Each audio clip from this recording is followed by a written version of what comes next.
Good morning everybody and welcome to Jim's 5am Club. And today I come to you from one of my favourite beaches, a beach where I spent a whole summer back in 1977. And that beach is none other than the wonderful, wonderful Camp Cove. Back in 1977, the summer of 77, I'd finished my HSC and my Cubaro, my friend Tony Retzos and I would come to this beach every single day and spend the whole day here. We turned black. It was such a wonderful summer that summer. We finished our HSC, didn't bother working, and we're just waiting for our results to come out so we could then start the next few years of university. But yeah, this beach is famous, especially in the early 70s, because it was the first beach in Sydney that had topless bathers.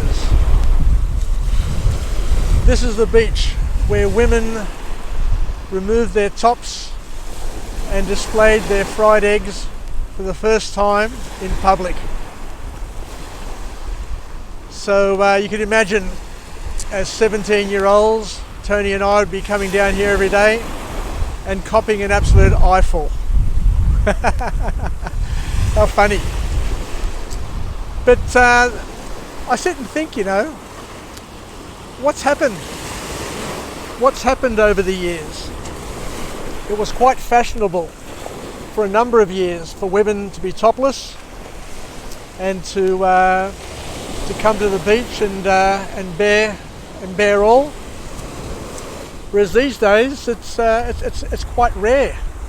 It's quite rare to see topless bathing. And I guess the question I have is that while a lot of the young women these days feel as if they're liberated and have come a long way, in many ways, compared to your peers in the 70s and 80s, you haven't really come a long way to a certain extent. I'm not saying that baring one's breasts is a sign of coming a long way, but having grown up in the 60s, the 70s, the 80s, 90s, and right up until now, you do see that each generation is a little bit different from the previous generations. In some ways they're better, and in other ways they're missing out on a number of things. Anyway, let me fill you in on a story. I had a friend of mine come from Greece. My uncle's brother came to Australia, and we brought him down here to Camp Cove, and we spent the morning swimming here. And then we told him that at the next beach along is a nudist beach, which, wow, caught his attention straight away. So he was keen to go to the nudist beach. Tony and I had never been to the nudist beach, which is Lady Jane. So we said, oh well, why not? Let's go. I don't have a problem being in the nude. Tony doesn't have a problem, and I'm sure that Michael didn't have a problem either. So we took the stairs and walked around the headland to head off to Lady Jane. We get to the cliff top at Lady Jane and we see lots of people down there bathing in the nude. So we climbed down the stairs. There was a ladder climbing down the cliff. It was quite adventurous to say the least. And we removed our clothes and spent the day or a couple of hours at Lady Jane. It was funny. It was funny. It was good, and it was something you do as a 17-year-old. But Sydney has always been a colourful place. Sydney in the 70s, in the 80s, was just so colourful. Like King's Cross was just amazingly colourful. And you just look back and you say, well, a lot of that colour, not necessarily, not saying that it was good colour, but a lot of that colour, a lot of that character is no longer around. And we've got other things which occupy our minds and occupy our mental space these days. But you know, I do feel that I'm quite lucky to have lived over all those decades, because I have seen Sydney grow and develop and change over the years. Not necessarily saying that it's changed for the better or for the worse. That's up to interpretation, but things are different. Anyway, while I've got you, let's just chat about something else that I've got near and dear to my heart. And the topic I want to chat to you about is many years ago I worked as a commercial manager for a recruitment company called Hudson. It was the old Morgan and Banks that had rechanged its name and it became Hudson. And during my time there, I reported and worked closely with the Chief Financial Officer, whose name was Richard Pepper. And a lot of the work that I did was putting together proposals for bids and tenders for recruitment panels, so that our organisation would be represented on those panels, and whenever they needed to recruit somebody, they could engage our organisation and have the terms and conditions pre-approved and pre-negotiated. So we worked with all the sales team, all the business development managers, and every now and then, you know, actually there'd be about 200 or 300 panels that we'd be on, and each year or each couple of years the panel would be up for a review, so we'd have to rebid and go through and renegotiate our discounts, our terms of offer, and all of those things which go with the tenders. And I remember every year got tougher and tougher as clients wanted deeper and deeper discounts and wanted more lax terms, which cost money. But I do remember, and this is where I dearly respect Richard Pepper, he would say to his sales team, he'd say, "Be warned, guys, I don't want you to second guess and negotiate on behalf of the client. You are employed by my organisation, by the organisation that we represent. They pay your salary, they pay your bills, and your first priority is to ensure that we maximise the profitability and margin of the organisation so that we deliver shareholder value." So what did he mean by that? What he meant by that was that don't go to your client with a discounted price up front. The job of a sales development manager is to hear the client out in terms of what services they need and to put together a proposal for those services so that they deliver a margin that is appropriate for our organisation.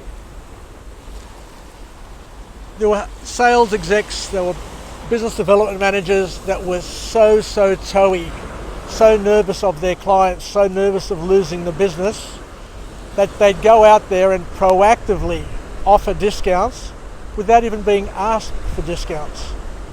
And this is where Richard, God bless him, would say to them, your job is to present our list price and our standard terms and conditions, and let the client push back.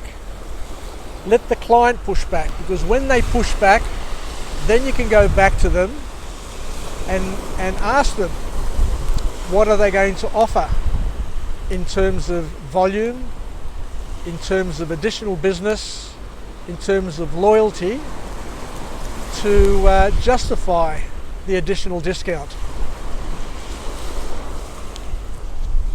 So what's the lesson here? The lesson here for all of us is don't go out of your way to discount your services without getting a commitment from your client. Giving a discount without being asked for a discount. Giving better terms of service without being asked for better terms of service is bad business. You're leaving money on the table.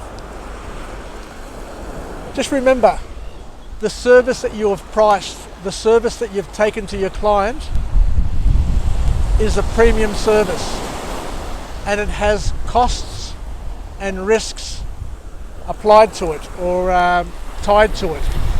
If you don't deliver on your service guarantee, you'll have to pay a penalty. If you don't deliver a candidate, you're not going to get your fee. If your candidate leaves within a certain period, they're going to claw back your margin anyway.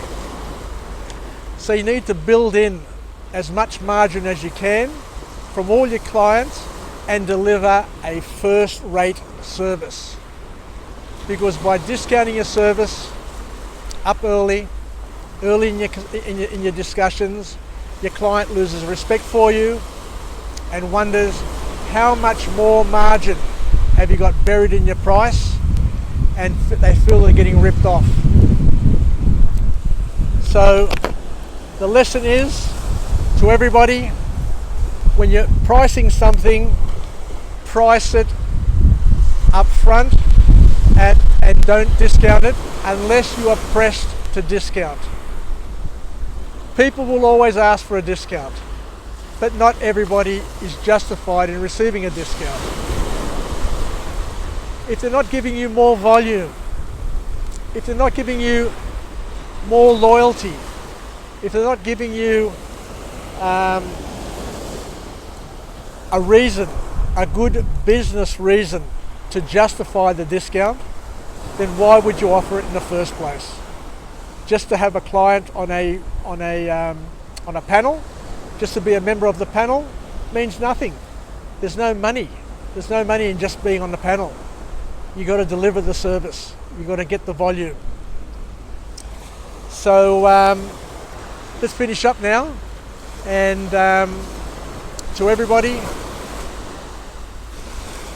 let's remind ourselves, I'm alive, I'm well, and I feel great. To all my friends and family, stay connected, stay relevant, and let's think about what Mr. Richard Pepper said. The people who are in sales positions don't negotiate internally on behalf of your client. Your job is to put forward your proposal, put forward your pricing, and wait for the client to justify a discount. Because by discounting up front, you're leaving margin on the table.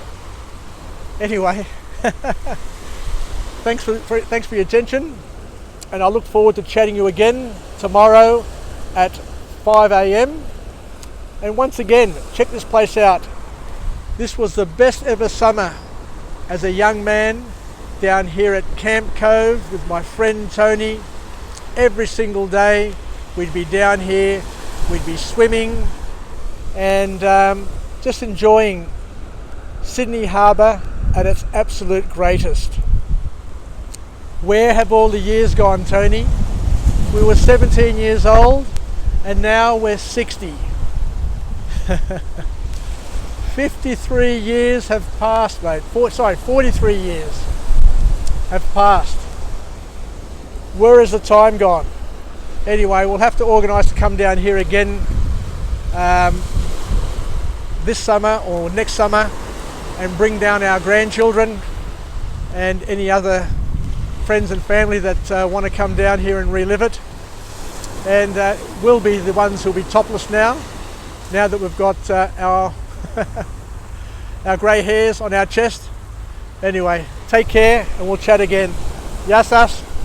Bye for now from beautiful, beautiful Camp Cove.